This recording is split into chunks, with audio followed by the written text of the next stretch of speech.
Ang susunod na programa ay rated PG. Patnubay at gabay ng magulang ay kailangan sa mga batang manonood. Face to Face is brought to you by Ever Bilena, Beauty in You.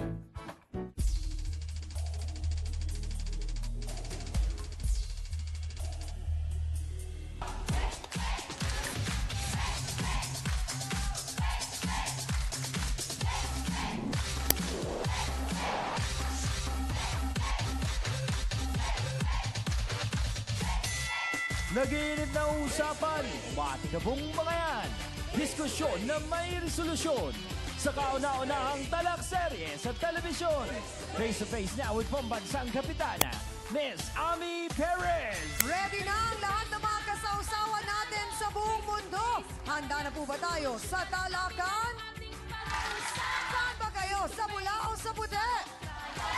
So, Ryan, ready na rin ba? Abay, hot na kami. Gusto namin malaman ang issue na. Hans, kayo? Ay, syempre, Chang! Hot na din dito! Sausawa na! Saan ba tayo? Ay! Face to face na! Gusto mo bang makisawsaw na ng kaibigan? Mamaya na yung solusyonan. Sinong sisimango? Sinong ngingiti? Ang mga problema?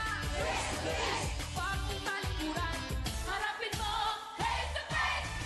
Good afternoon, Philippines! O, tara na't sabay-sabay na tayong mag-wow! Isang hapon na naman po na puno ng saya at saysay ang hatid namin sa inyo.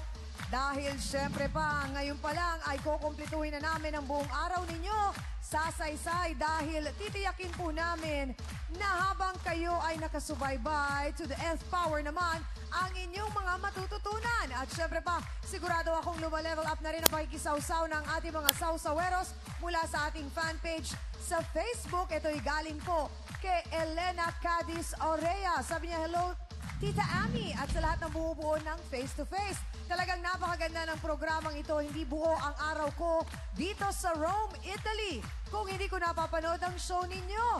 At talaga namang the best magpayo ang trio tagapayo. Sana lang makapunta rin kayo dito sa Italy naman dahil taon-taon may mga celebrities na pumupunta daw dito tuwing nagse-celebrate ng Independence Day. At sana nga ngayong taon na ito o next year ay mapili ang face-to-face. Sabi niya, ciao! Maraming salamat sa ating kapatid na si Elena. Naku, talaga naman, ang daming imbitasyon sa atin ngayon naman sa Italy. Siyempre, gusto rin naman po namin na kayo ay makasama. Pero sa ngayon po, patuloy po ang inyong pakikisawsaw via internet. At talagang thank you very much. At mula Italy, mapunta naman tayo sa Kingdom of Saudi Arabia na ngayon ay kasama natin dito sa ating studio. Bumisita sa atin. Welcome po sa Face to Face. Hi, ma'am. Ano pong pangalan nila?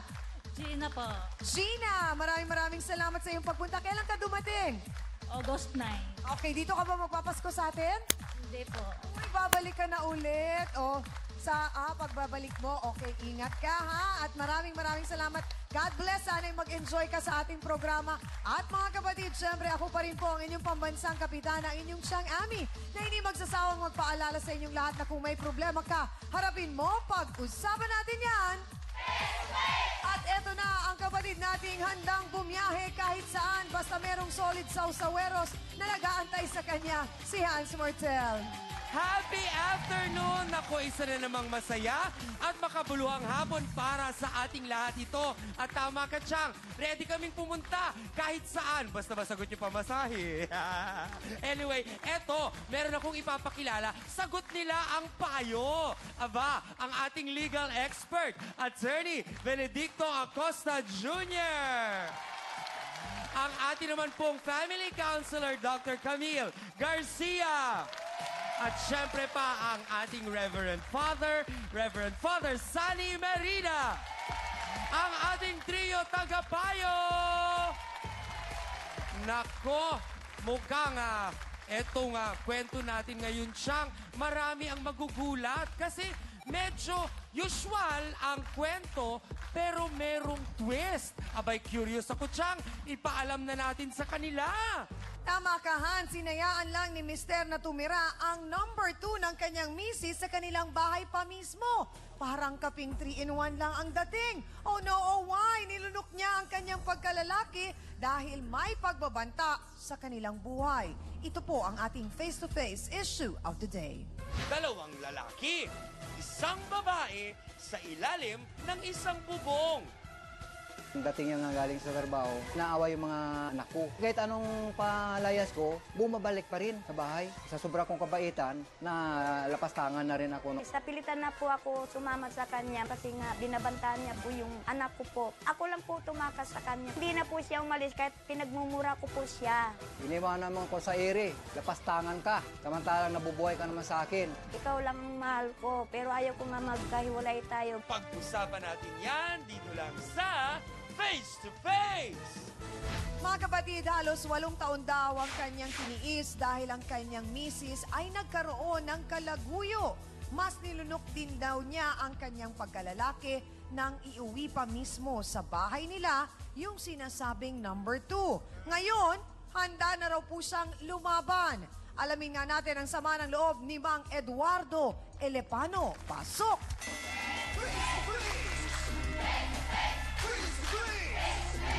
Magandang hapon po, Mang Eduardo.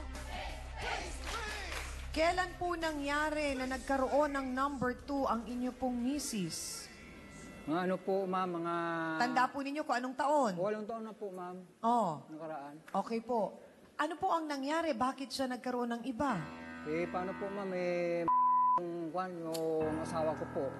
Kaya nagkaganon. Sa palagay po ba ninyo may naging problema sa inyo kung bakit napatingin siya sa iba? Hindi, nagsimula lang po doon sa, sa TV.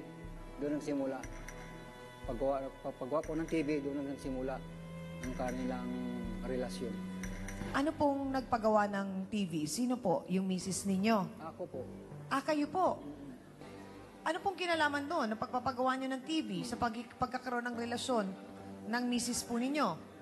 Kasi po, ganito nangyari. Opo. Yung misis ko, nagpupunta-punta doon. Kaya nagkakaroon sila ng conflicts. Doon sila nagkikilala.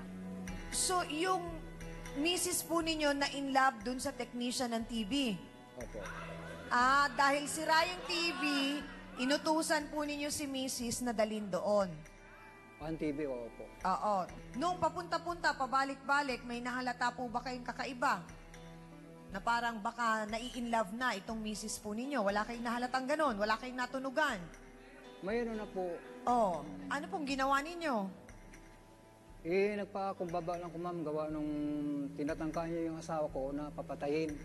Sino po ang nagsabi nun? Yung kabit niya. Yung lalaki ang nagsabi na Papatayin yung papatayin ang misis misis ninyo. ko. Opo. So yun po ba ang kadahilanan kung bakit kayo pumayag na iuwi itong number 2 sa bahay po ninyo ng misis nyo? Opo, ma'am. Sino po ang may-ari ng bahay? Kayo po ang misis ninyo? Ano po, sa nanay ko. So bahay po ninyo yon. Hmm. Bakit po ninyo tiniis ng 8 taon na kasama nyo sa bahay yung lalaking yon? Kasi po, hindi ko na matiis. Pero ngayon ko na kung yung galit ko, ibuhos. Pero mahal Kasi, pa ho ninyo yung misis nyo. Mahal ko nga. Oo. So, saan po kayo natutulog? Sa bahay? Sa kabila po, mayroong kwarto doon sa kabila. Tapos sila, dito rin. Dito rin po. Ayun, sa isang kwarto, 3 kami makasama. Ngayon dito sa kabila, 3 rin sila ng anak. Anak nila doon sa kabit ng asawa So, ko. dito po sa kabilang kwarto, kayo at ang 3 anak Opo. ninyo, ng misis nyo. Sa kabilang kwarto naman po ay si Silang 3. misis at yung anak nila at yung number 2. 3 rin po. Magulo po yun. Nagugulo nga po. Dahil isang nanay, 2 tatay. Natiis ko na... Gaano po katotoo na kayo pa ang nagbayad sa komadrona at nagpabinyag dun sa anak ng mister, Kasi po, ng misis po ninyo dun sa Kasi kanyang po, number 2? wala rin, yung kabit yung asawa ko, wala rin pera. Tapos wala pang trabaho yung lalaki, sino po ang bumubuhay sa anak niya? Ay, di sa akin naman na pupunta. po.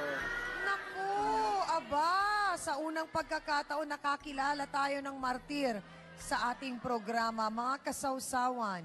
Ano naman kaya ang kanyang dahilan kung bakit niya nagawa ang lahat ng ito sa kanyang mister? Natakot ba siya o kagustuhan din niya ang mga nangyari? Magsalita ka na, Ruth Elapano. Pasok!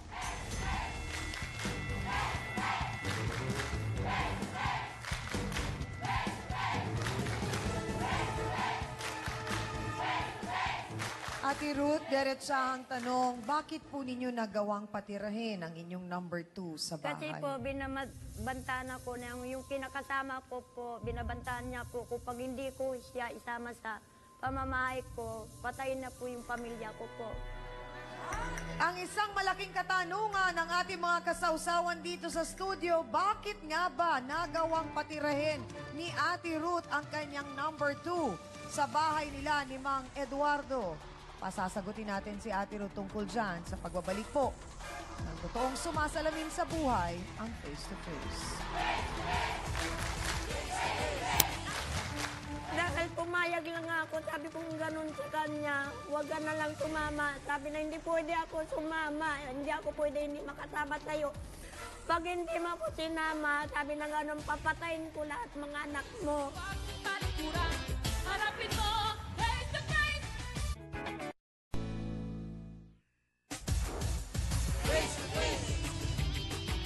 Mga ka-face to face, dito nyo lang po talaga mapapanood ang iba't ibang kwento ng buhay tulad na lamang ng pagsalo-salo sa relasyon at ang pagtira po sa isang bubong ni Mang Eduardo at ni Aling Ruth at nung inyo pong naging karelasyon. Ano pong pangalan niya?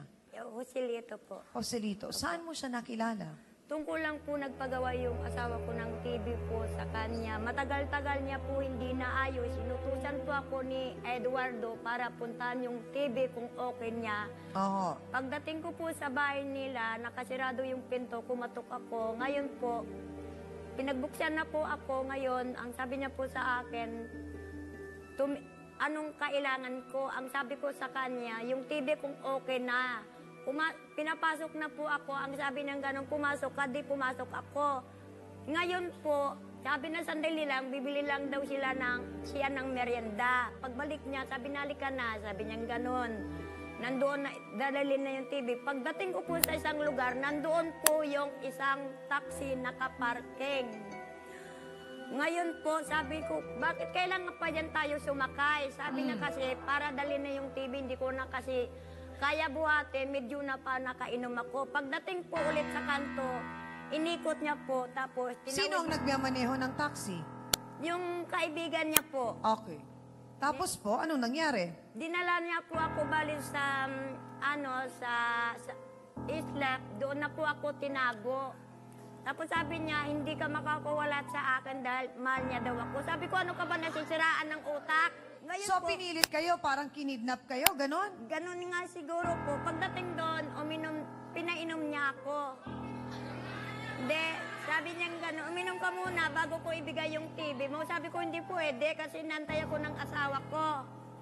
Di ang sabi niya gano'n sa akin, hindi ka makauwi kapag hindi mo yan ininom. Di, sinud-sinuran ako, umiiyak ako sa kanya dahil Sinunod natakot nyo ako. dahil natakot. Opo. Okay, sandali, pakinggan lang natin si ate. So, ininom po ninyo, sumunod kayo, tapos anong nangyari doon?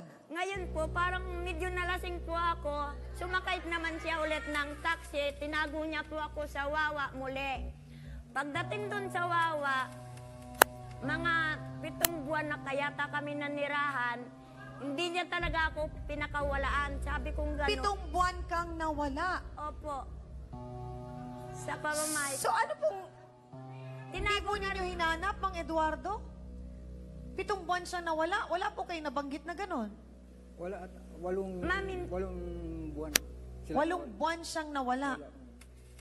Hindi ba ninyo hinanap? Hindi kayo nagtaka? Hindi kayo nagsumbong sa pulis? Hinahanap ko rin. Oo. Nag-ikot-ikot ko sa lamin, hindi ko rin makakita. Dahil So, paano po kayo nakauwi? Dahil po gumawa ko ng paraan para po makatakas ako sa kinakasama ko. Yung naliligo ko siya ng banyo, naiwan na yung susi. Nakapadlak yung pintuan. Tapos gumawa ako ng paraan nga para ko mabuksan, para makatakas po ako. Pero hinabol niya po ako. Sabi, pagdating ko na doon sa bato-batuhan po, malapit na no po ako mahuli. Sabi ko, wag kang lumapit. Dahil sa pag lumapit ka, sabi ko ganon. Tatalon ako dito sa bato-batuhan. Ang sabi ng ganon sa akin, huwag mong gagawin dahil buntis ka, sabi ko. Sabi niyang ganon sa akin. Paano po niya nalamang buntis kayo? Na hindi ko naman po nga, na dahil nga po nalasing ako, hindi ko naman po alam kung ano nangyari sa akin. Dahil nga magising ko po, magkatabi na po kami. So paano po ninyo siya napapayag na umalis na kayo doon sa lugar na yon at pumunta na dito at umuwi sa bahay ni Mang Eduardo? Dahil pumayag lang ako, sabi ko ganun sa kanya, huwag ka na lang sumama. Sabi na hindi pwede ako sumama, hindi ako pwede hindi makasama sa'yo. Pag hindi mo ako sinama, sabi na ganun, papatayin ko lahat mga anak mo. Mang Eduardo, parang base po kasi sa kwento ni Aling Ruth, ay hindi rin po niya ginusto ang nangyari dahil kumbaga ay parang naging biktima rin po siya doon sa pananakot na ginawa nitong si Mang Joselito at pagpilit po sa kanya. Bari yung nabato, ma'am, para ginano siya, nirasmin. Pinilit pa siya. Yun nga po. So, parang ang inaasahan po ni Ate Ruth na hindi kayo sasang-ayon, kundi parang ipaglalaban nyo nga daw po siya. Pero parang ang pakiramdam pa niya, naunawaan po namin dahil hindi nyo alam ang tunay na nangyari, parang pinamimigay nyo daw po siya. Hindi po, ma'am. Ayun na lang anak nila. Ayun na lang po, yung souvenir. Kasi may anak sila na na 4 na taon gulang na. Souvenir, Mang Eduardo, alam po ba ninyo ang sinasabi ninyo? Kasi sa akin nakapilido yung bata eh. Ano po? Sa akin nakapilido yung bata. Yung anak po ni Ate Ruth kay Joselito sa inyo nakaapilido. Bakit po? Pumayag naman siya na ipilido yung anak niya. Pumayag na rin siya. Parang hindi rin natin maintindihan kung paanong nangyaring hindi napagtanggol ni Mang Eduardo ang babaeng mahal niya sa kamay ng isang mapanganib na lalaki. Hay nako, so ang tanong ngayon mga kapatid, asan ba ang simpatsya natin sa kwentong ito? Nandun ba sa lalaki nagtiis ng 8 taon, nakasama niya ang kanyang karibal sa kanyang asawa? O nandito kay Mrs. na parang dahil nasimulan sa takot, nagtuloy-tuloy ang takot, hinayaan na lang mangyari ang lahat? Aba, boto hands na, pula o puti, go!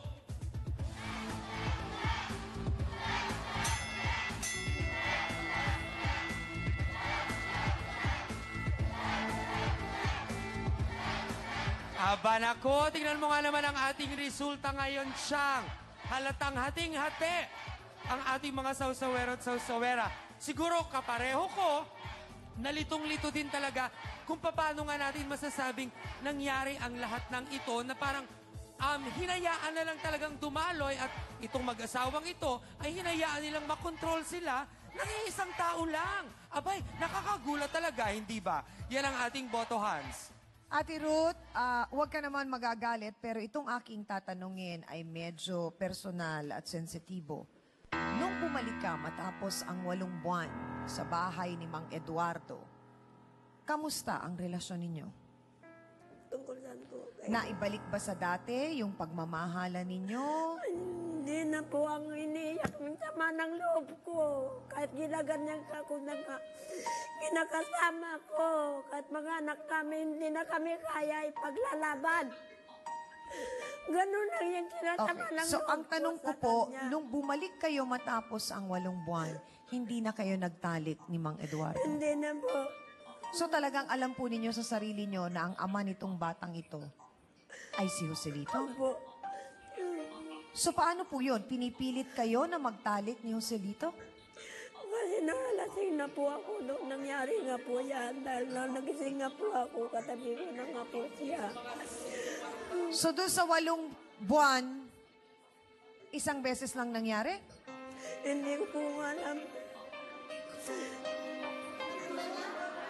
So pag-uwi po ninyo sa bahay ni Mang Eduardo, nung kayo ni Mang Joselito ay natutulog na sa kabilang kwarto, hindi na kayo nagtalik nun? Hindi na po. So paano po kayo nagkaroon ng anak? Saan po nabuo? Nandun po na yun sa Wawa. Nung nandun kayo sa 8 buwan Opo, na tinago kayo ni Joselito. Pag-uwi ko na po ng bahay, buntis na po ako. Ilang taon na po yung bata ngayon? 4 na taon na po. 4. So ngayon pong 4 na taon na ang bata, may nangyayari pa sa inyo ni Mang Joselito? Wala na po. Mga kapatid, ito pa ang nakakagulat at talaga namang nakakaawa dahil siya daw mismo ay awa na rin sa mga anak ni Mang Eduardo at Ruth dahil tampulan ng araw ang mga bata ng tukso sa kanilang lugar. Ano naman po ang nalalaman niya? Narito po si Ate Marilu Amante. Pasok!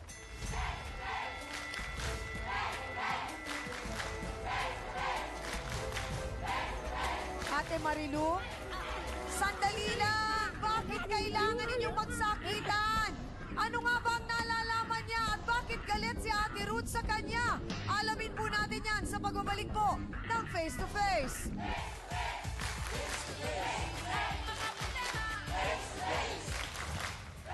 Diretsa ang tanong, Mang Joselito, ang sabi po ni Ruth, pinilit niyo siya. Pinilit niyo po ba siyang makipagtalik? Sandali lang po! Harapin mo, face to face. Nagulat kaming lahat dito dahil nga sa galit na galit si Ate Marilu kay Ruth. Saan ang gagaling? Sandali lang po. Bakit? Anong ginawa ko? Sama bastos. Sandali, Ruth. Ate Marilu, bakit po kayo pumasok na galit kay Aling Ruth? Kasi sinungaling po yan eh. Bakit naging sinungaling? Ha? Bakit? Nakita mo ko Po yung asawa ko. Lagi po siyang pumapasok sa bahay pag wala ako. Nasa school po yung mga anak ko. Marami po nagsasabi. Pag pumasok naman po ako sa bahay mo, nandun mga Sandali anak lang mo. po. Bakit Bago. kailangan po ninyo pumasok doon sa bahay nila? Nakikinood lang naman po ako ng TV, nandiyan naman po siya. Sinungaling yan po, hindi yan totoo. Hindi mo pinakita yung ganyang tapang mo kay Joselito nung kinuha ka niya? O bakit? Hindi, Diretsa ang tanong, Ate Ruth, gusto mo rin si Joselito? hindi po. Hindi po.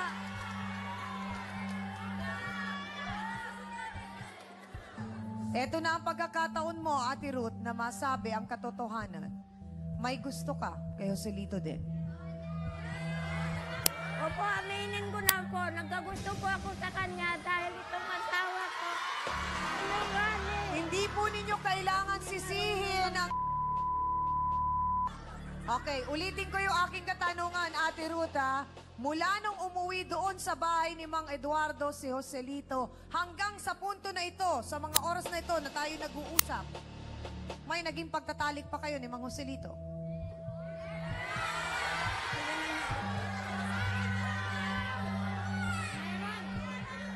Tumingin po kayo sa akin.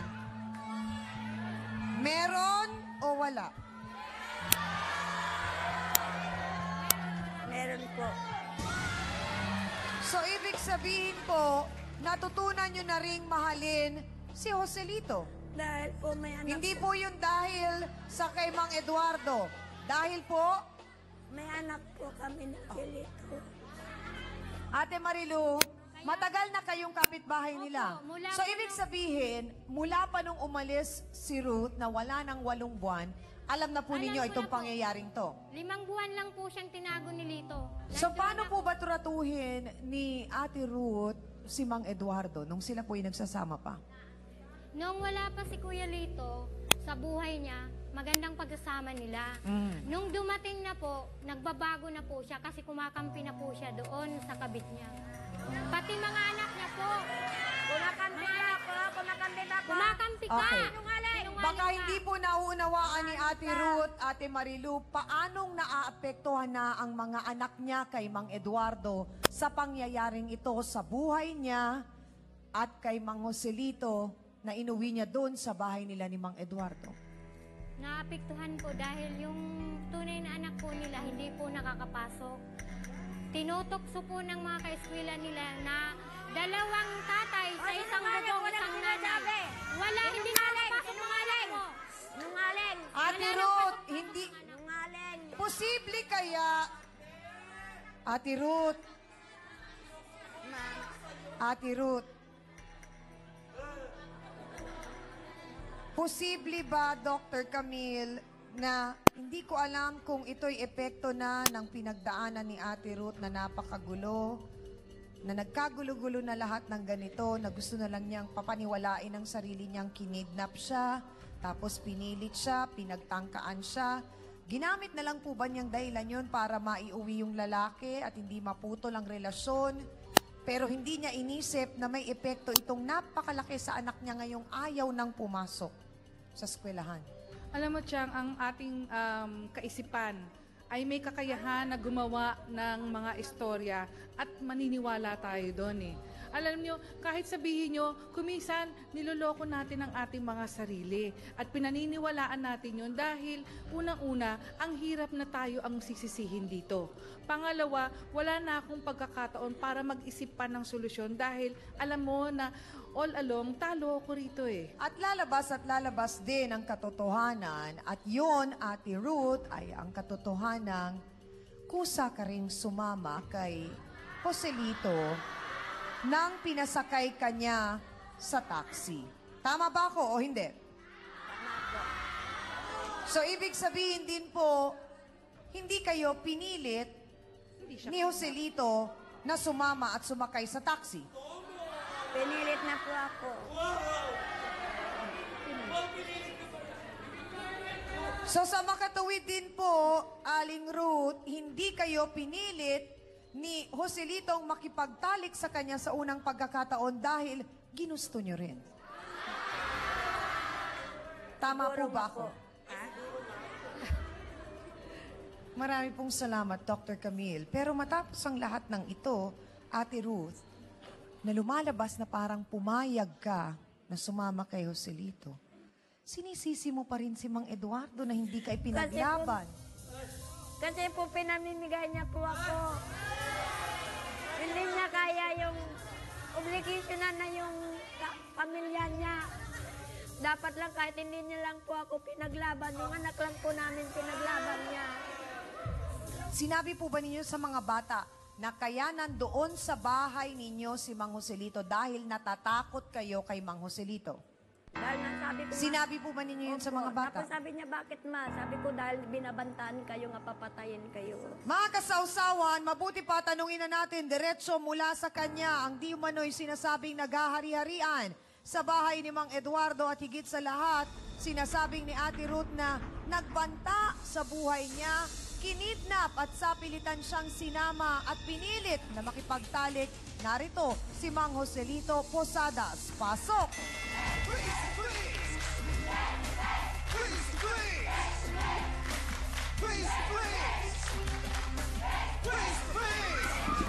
Sandali lang po!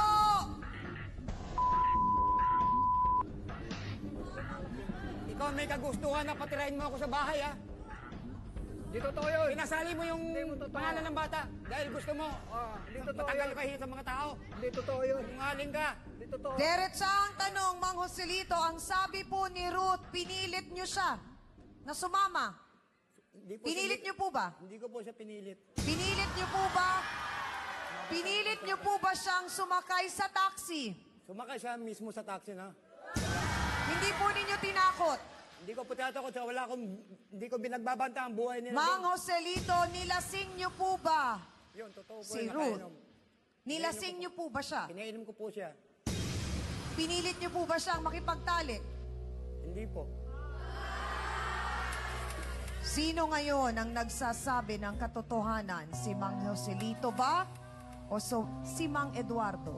O talagang ginusto ni Ate Ruth ang lahat ng kaguluhan na ito sa kanyang buhay? Ang depensa po ni Mang Joselito sa aming pagbalik. Pagkatutukan ninyo.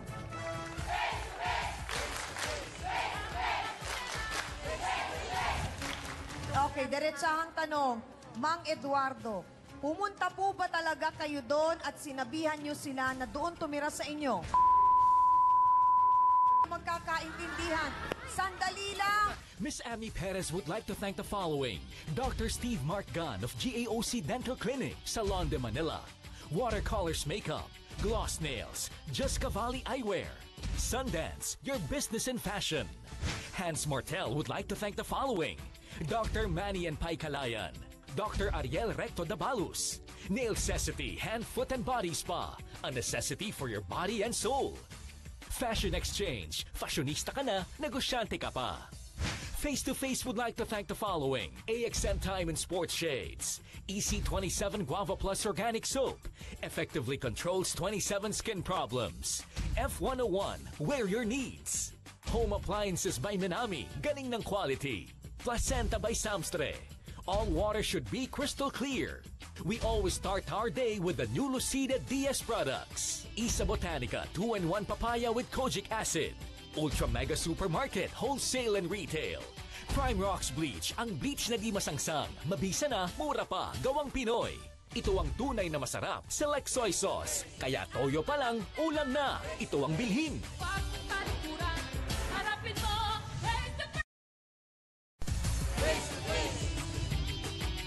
Kasama na nga po natin ngayon ang di umano'y sinasabing lalaki ni Ate Ruth na pumilit sa kanya, tumakot, pinagbantaan. Hindi ko po pinagbabantaan yung pamilya Sabi na yan. po ni Ruth, pinagbantaan niyo siya. Hindi ko po pinagbantaan. Saka sinabi niya, hindi ko pinagbantaan ang buhay niyan. So bakit po kayo pumayag na magsama kayo sa isang bahay? Kahit sino naman pong tao na nasa matinong pag-iisip po, hindi po papayag sa ganong klaseng sitwasyon. Bakit po ninyo niligawan si Ruth? Alam po ninyo Hindi ko po kasal. niligawan to. Siya po kasi may sabi na, hinanap kami, natira kami ng wawa. Yung sinasabi niya na, papatayin ko sila pamilya. Hindi ko papatayin niya mga yan. Hinanap, pinuntahan ko sa wawa mismo. Anong sabi niya sa akin? Dito, umuwi na kayong dalawa. At pakiusap ko lang, yung magiging anak, yung anak natin, ipangalan mo sa akin para hindi nakakaya sa lugar ng relocation. Okay, diretsahang tanong. Mang Eduardo, pumunta po ba talaga kayo doon at sinabihan nyo sila na doon tumira sa inyo? Wala, hindi totoo yun. Nungaling ka, totoo yun. Sandali lang. Magkakaintindihan. Sandali lang. Pakihawakan na, please. Sinungaling ka, Kuya Lito. Sinungaling ka. Hindi sa kagagawa. Ang tanong ko po, Mang Joselito, mahal niyo po ba si Ruth? Napamahal na po sa akin siya eh. Dahil doon sa anak namin. Ano po ba ang sinasabi sa inyo ni Ruth nung umpisa pa lang kayong nagkakilala? Sabi niya sa akin, Tay, kahit anong mangyari tayo, walang iwanan. Si Ate Ruth po ba ang unang lumapit?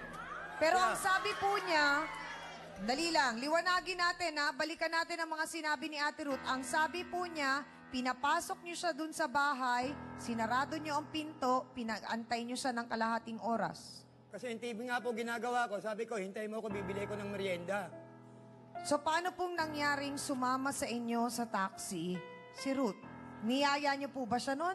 Hindi, parang sabi niya, sabi niya, sabi ko, ano ba gusto mo sa akin? Sabi ko sa kanya. Ngayon, ang sabi niya sa akin, wala, nakuha lang yung loob ko sa'yo. Mabait So daw ako, si Ruth ganun. po ang unang nagsabi na may gusto siya sa inyo. Siya po. Hindi totoo yan, ma'am. Hindi totoo yan. So hindi po kayo pinilit. Hindi mo, ma'am, yan totoo. Kahit kinakasama ko yan, hindi ko yan kakapian, hindi po yan totoo. Sila po ang tunay na apektuhan sa isyong ito, kaya minarapat po namin na ang isa sa kanila ay tanungin upang malaman ng mga magulang nila ang kanilang saloobin sa pangyayaring ito. Narito po ang anak ni Mang Eduardo at ni Aling Ruth. Disappointed ako. Ako yung panganay, ako yung nagdadala ng responsibility sa mga kapatid ko. Ang akin nga binabaliwala ko na lang pero deep inside masakit yun. Yung pagkatao ko yung naaano dun nayuyurakan. Nagsisikap ako para sa mga kapatid ko. Pa, sana lakasan mo yung loob mo kay mama. Sana magbago ka na kasi ilang beses ko na sinasabi sa'yo magbago ka pero parang di na-absorb ng utak mo. Sabi po ninyo sa akin, Ate Ruth, hindi naapektuhan ang anak ninyo. Pero eto po, ang panganay ninyong anak, nagsasalita na. Sa katunayan nga po, inimbitahan namin siya na pumunta dito. Pero ang sabi po niya, mas gusto niyang wag na lang daw po. Dahil sa nangyaring ito, naapektuhan na po sila. Paano po ninyong sinasabing hindi? Sa kanya po nang galing na nayurakan ang kanyang pagkatao, Mang Joselito, sa ginawa ninyo. Pwede namang doon na sana kayo sa malayong lugar. At hindi na kayo bumalik. Payag naman po ako sa ganyan, kaya lang sumasama lang dyan loob ko sa kanya. Hindi na kami kaya ipaglalaban dito sa kinakasama ko. Ate Ruth, anong oras? Ate Ruth, ano bang paglalaban pa ang gusto mong gawin? Hindi. Ikaw ang nagkamali, ikaw ang umibig sa iba, ikaw ang sumama sa iba. Paano ipaglalaban ka ni Mang Eduardo? Ate Ruth, tandaan mo, kinakailangan ng dalawang tao para mag-ibigan at para ikasal. Pero isang tao lamang pwedeng masira ang isang relasyon. Isang tao lang ang kailangan para masira ang isang magandang relasyon. Bakit gusto mong pag-awayan ka ng mga lalaki? At yung isang tao na yon ay si Mang Joselito na sumira sa relasyon ninyo na hinayaan mo rin, ate. Dahil po binabantaan niya po nga papatayin niya sa pamilya ko po.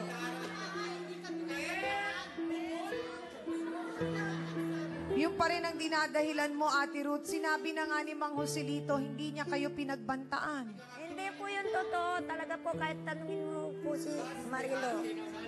Mga kasawsawan, sana po maging malinaw sa ating mga bisita na wala pong ibang may gawa ng lahat ng kaguluhan na ito sa buhay nila, kundi sila-sila rin po.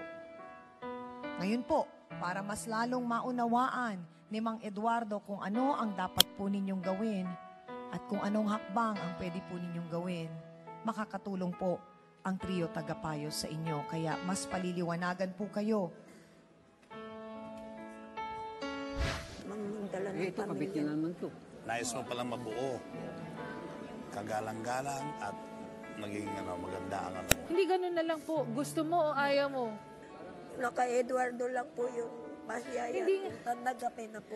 Hindi, alam nyo, si Mang Eduardo meron na siyang desisyon. Ang iniantay namin, ano po ang gusto nyo? Attorney, nung nag-counseling po ba kayo, mas naliwanagan si Mang Eduardo at Mang Joselito kung ano po ang dapat gawin doon sa bata at doon sa kanyang birth certificate na nakapangalan o nakaapelido po kay Mang Eduardo? Ang sabi ko nga kay Mang Joselito, yung best interest ng child o ng bata sana ang kanyang ikonsidera. At ang sabi naman niya, for as long as na hindi siya kangay sasagkaan na dalawin o kaya bigyan ng suporta yung bata, ay matatanggap niya yon. So ito isang magandang kangay suggestion o gesture na nagmumula kay Mang Joselito. Ngunit ang pinaka-importante rito ay yung siya ay napahinuhod na dapat nang umalis sa tahanan o sa bahay ni na Mang Eduardo at ni Aling Ruth. Alang-alang sa mabuo at magkaroon ng kapayapaan ang pagsasama nitong dalawang partidong nasa puti.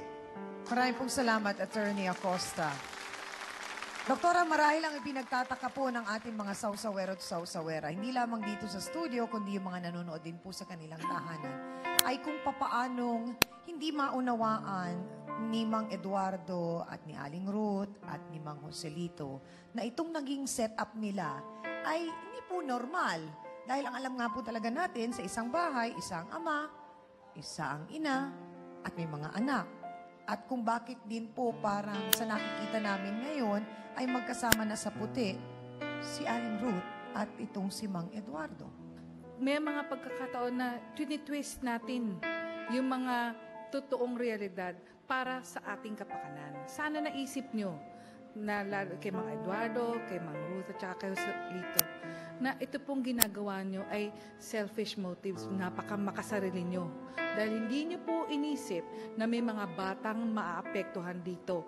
Pangalawa, paano po may explain itong pagkakataon na sinasabi nga ni Mang Joselito, hindi alam nung bata, alam nung 4 years old na anak ko siya.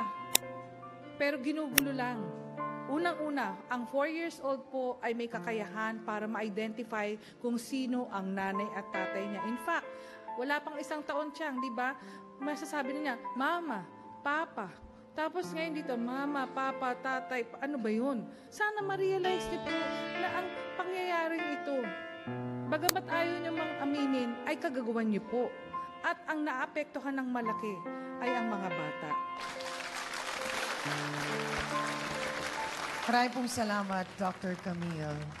Nakakalungkot, Father, na isipin na sa kaguluhan na ito na nangyari sa kanila, hindi nila nakita na ang nagdadala ng lahat ng problemang ito at ng kalungkutan na ito at kahihiyan marahil ay ang mga bata, ang mga anghel sa buhay nila.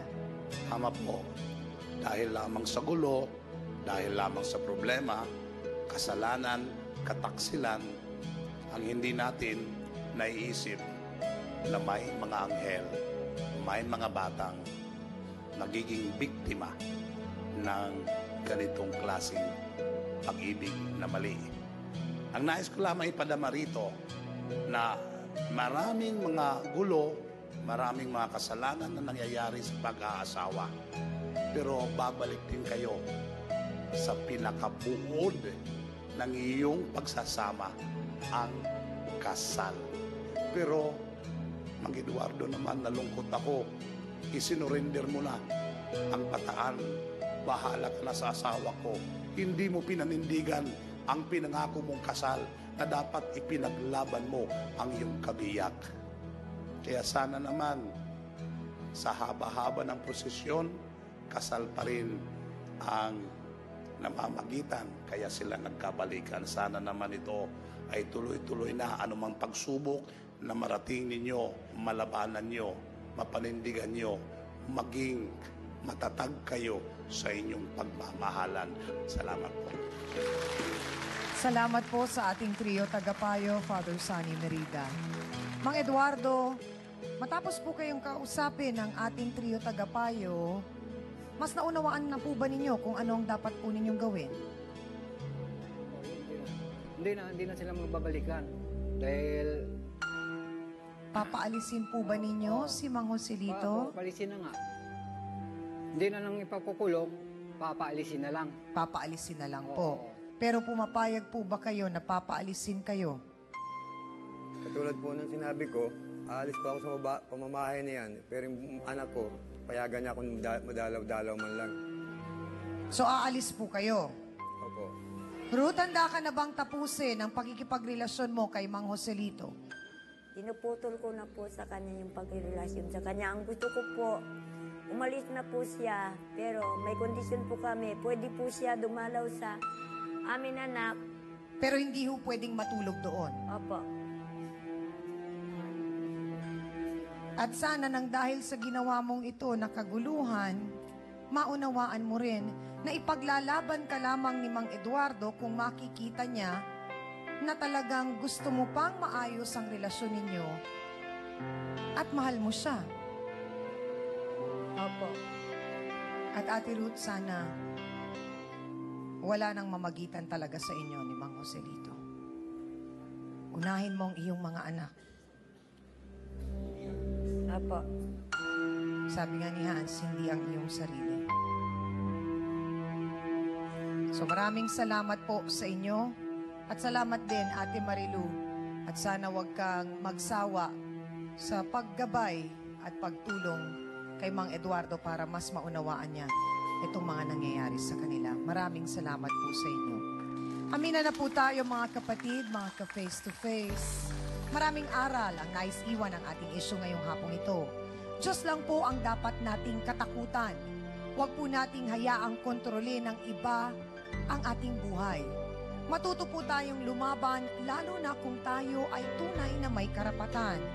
Iba ang sa iyo at iba rin ang sa kanya. Kaya hindi pwedeng magsalo sa iisa. May mga pagkakataon po kung saan mas nakasasama ang pagiging sobrang martir. Lalo na po kung agrabyado ka, pero wala ka pa ring aksyon na ginagawa. Huwag po nating hintayin na mahuli pa ang lahat dahil hindi ka kumilos o nakipaglaban. At para po sa ating face-to-face, heart-to-heart thought for the day, may mga pagkakataong dapat talaga tayong manindigan.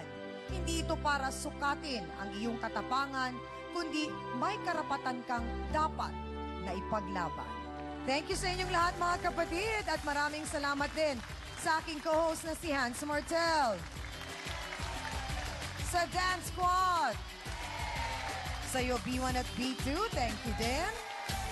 Sa ating pong trio, Tagapayo, mahal namin kayo. At sa ating pong sausawero at sausawera dito sa studio, at higit sa lahat sa mga bisita po namin, nagbahagi ng kanilang kwento at sana nga po sa maliit na paraan namin dito sa face-to-face, kami ay nakatulong po sa kanila na kahit paano'y naayos ang kanilang problema. Muli sa mga kapatid nating naisundan kami ni Hans sa Twitter, ang aking pong account Perez Ami at kay Hans naman si Hans Itu. Ako po muli ang inyong pambansang kapitana, ang inyong siyang Ami na laging nagpapaalala, ang problema pwede mong tawanan, pero hindi mo yan dapat talikuran. Kaya kung may problema ka, harapin mo, pag-usapan natin yan. Para po sa inyo to mga kapatid.